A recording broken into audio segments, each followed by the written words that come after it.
Assalamualaikum warahmatullahi wabarakatuh. Saya Leni Dwi Sudarsono dan rekan saya Sulaini Nursanti akan mempresentasikan tentang implementasi dan pengembangan model pembelajaran IPA di SD.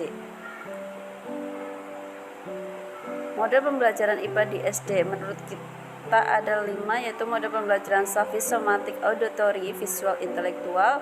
Kedua, model pembelajaran kontekstual. Ketiga, model pembelajaran kooperatif. Keempat, model pembelajaran Children Learning in Science. Yang kelima adalah model pembelajaran berbasis masalah.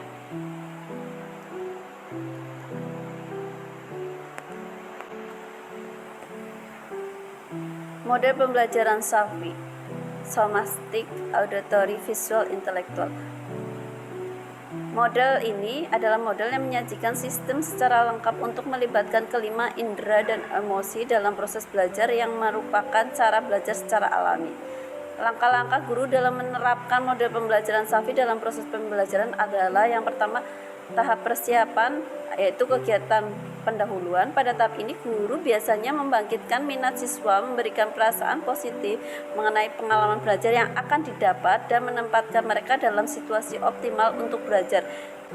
Tahap penyampaian atau kegiatan ini. Pada tahap ini guru hendaknya membantu siswa menemukan materi belajar yang baru dengan cara menarik, menyenangkan, relevan, melibatkan panca indera dan cocok untuk semua gaya belajar. Biasanya hal-hal yang dilakukan guru pada tahap ini adalah yang pertama adalah uji coba kolaboratif dan berbagi pengetahuan. Yang kedua, pengamatan fenomena dunia nyata. Yang ketiga, pelibatan seluruh otak, seluruh tubuh. Keempat, presentasi interaktif. Kelima, grafik dan sarana yang presentasi berwarna-warni. Yang keenam, aneka macam cara untuk disesuaikan dengan seluruh gaya belajar. Yang ketujuh, proyek belajar berdasarkan kemitraan dan berdasarkan tim. 8, latihan menemukan sendiri, berpasangan atau berkelompok.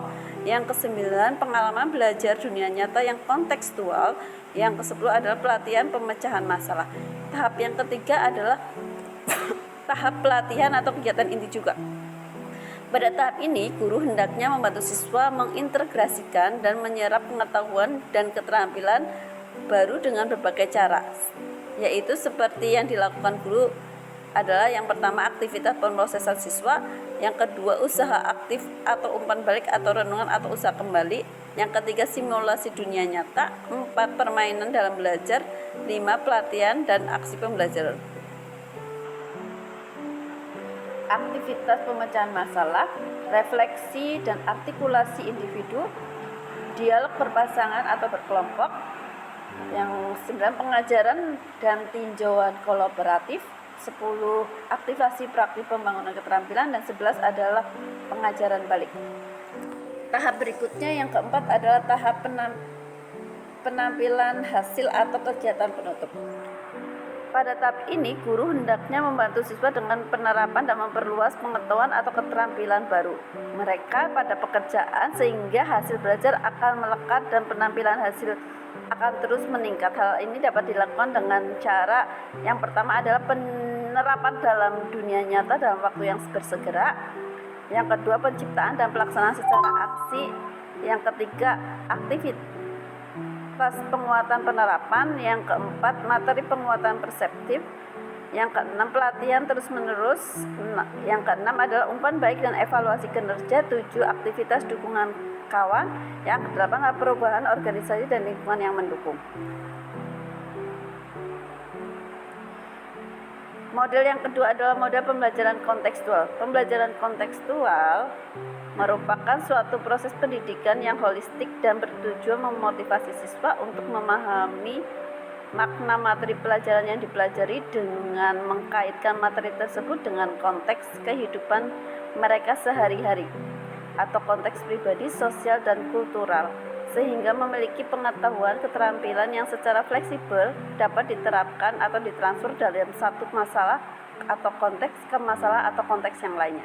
Berikut ini langkah penerapan CTA dalam kelas secara garis besarnya menurut Sugiono 2010 halaman 22. Yang pertama adalah mengembangkan pemikiran bahwa anak-anak belajar lebih bermakna dengan cara bekerja sendiri, menemukan sendiri, konstruksi sendiri pengetahuan dan keterampilan barunya. Yang kedua, melaksanakan sejauh mungkin kegiatan inquiry untuk semua topik. Yang ketiga, mengembangkan sifat ingin tahu siswa dengan memacu mereka untuk bertanya. Yang keempat, menciptakan masyarakat belajar dalam kelompok-kelompok. Yang kelima, menghadirkan model sebagai contoh pembelajaran. Yang keenam, melakukan refleksi di akhir penilaian. Yang ketujuh, melakukan penilaian autentik dengan berbagai cara.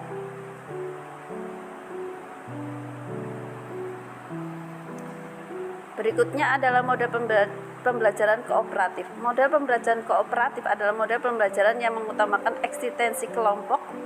Model pembelajaran kooperatif mengutamakan kolaborasi dalam pemecahan masalah untuk menerapkan pengetahuan dan keterampilan untuk mencapai tujuan belajar. Langkah-langkah penerapan pembelajaran kooperatif. Yang pertama adalah menyampaikan tujuan serta memotivasi siswa. Guru menyampaikan tujuan pembelajaran dan mengkomunikasikan kompetensi dasar yang ingin dicapai dan memotivasi siswa. Yang kedua, menyajikan informasi. Guru memberikan informasi kepada siswa. Yang ketiga, atur siswa menjadi kelompok belajar. Guru memberitahu kelompok siswa. Yang keempat, membimbing kelompok belajar. Guru memotivasi dan memfasilitasi pekerjaan siswa dalam belajar kelompok. Yang kelima, evaluasi. Guru mengevaluasi hasil belajar tentang materi pembelajaran yang telah ditetapkan. Yang keenam, memberikan penghargaan atau reward. Guru menghargai hasil belajar individu dan kelompok. Yang berikutnya adalah model Children Learning in Science atau CLIS. Model pembelajaran Children Learning in Science adalah kerangka berpikir untuk menciptakan lingkungan yang memungkinkan terjadinya kegiatan belajar mengajar yang melibatkan siswa dalam kegiatan pengamatan dan percobaan dengan menggunakan LKS. Langkah penerapan model CLIS adalah yang pertama, orientasi. Orientasi merupakan upaya guru untuk memusatkan perhatian siswa dengan cara menyebutkan dan mencontohkan fenomena yang sering terjadi dalam kehidupan sehari-hari yang berkaitan dengan topik yang sedang dipelajari dengan fenomena lingkungan. Yang berikutnya adalah pemunculan gagasan atau elicitation of idea.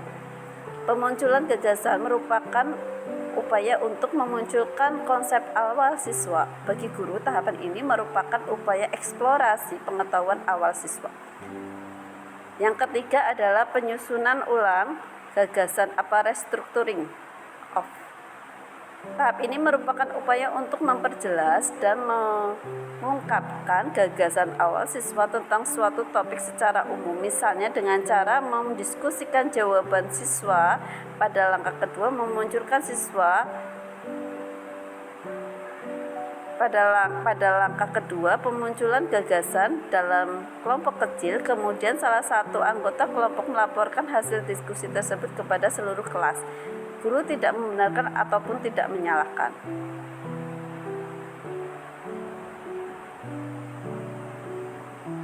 Yang keempat adalah penerapan gagasan atau aplikasi of idea. Pada tahap ini, siswa diminta menjawab pertanyaan yang disusun untuk menerapkan konsep ilmiah yang telah ditambahkan melalui percobaan atau observasi ke dalam situasi gagasan. Gagasan yang sudah direkonstruksi ini dalam aplikasinya dapat digunakan untuk menganalisa isu dan memecahkan suatu masalah yang ada di lingkungan. Yang kelima adalah mengkaji ulang gagasan dan perubahan gagasan, review change of idea.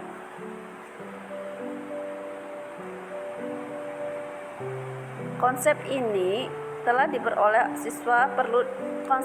diperoleh siswa perlu diberi umpan balik oleh guru untuk memperkuat pendapat atau konsep ilmiah siswa. Dengan demikian diharapkan siswa yang tadinya masih tidak konsisten dengan konsep ilmiah menjadi terarah kembali dan sejalan dengan tujuan pembelajaran. Berikutnya adalah model pembelajaran berbasis masalah. Pembelajaran berbasis masalah atau PBM adalah kegiatan pembelajaran yang memfokuskan pada identifikasi serta pemecahan masalah nyata, praktis, dan konseptual. Masalah yang ada dalam kehidupan siswa sebagai titik sentral kajian untuk dipecahkan melalui prosedur ilmiah dalam pembelajaran. Pembelajaran berbasis masalah ini berdasarkan pada teori belajar kognitif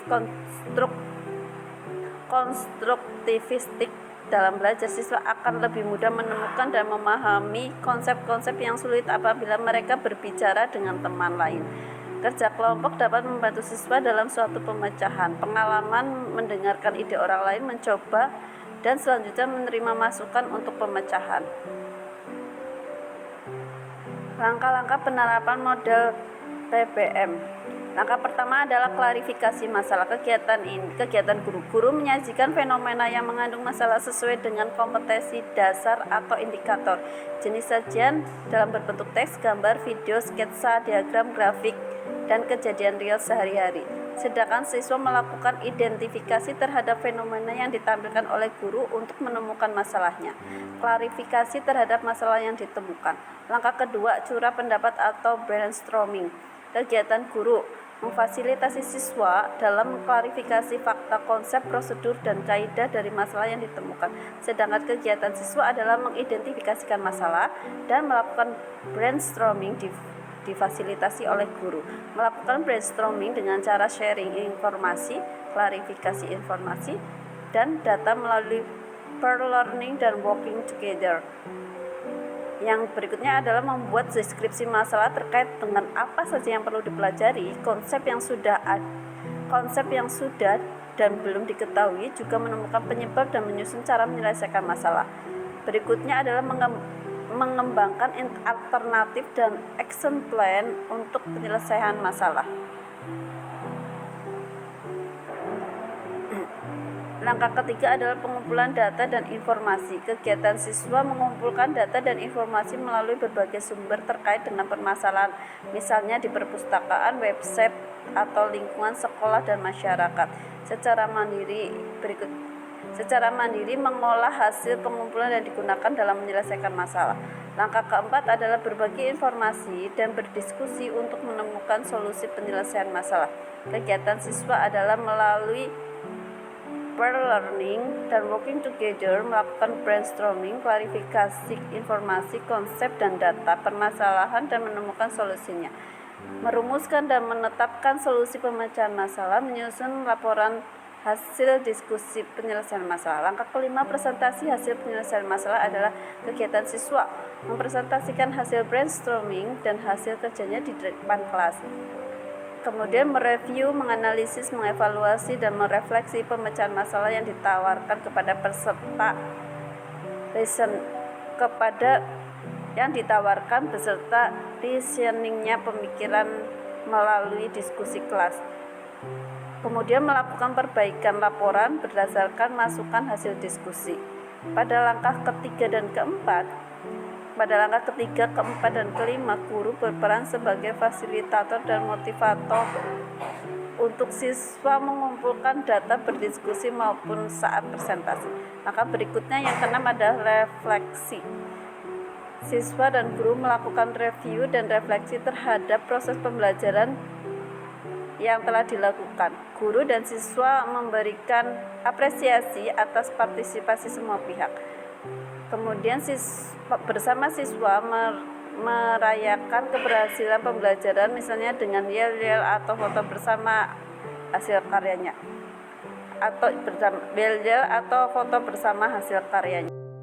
Demikian presentasi dari kami. Wassalamualaikum warahmatullahi wabarakatuh.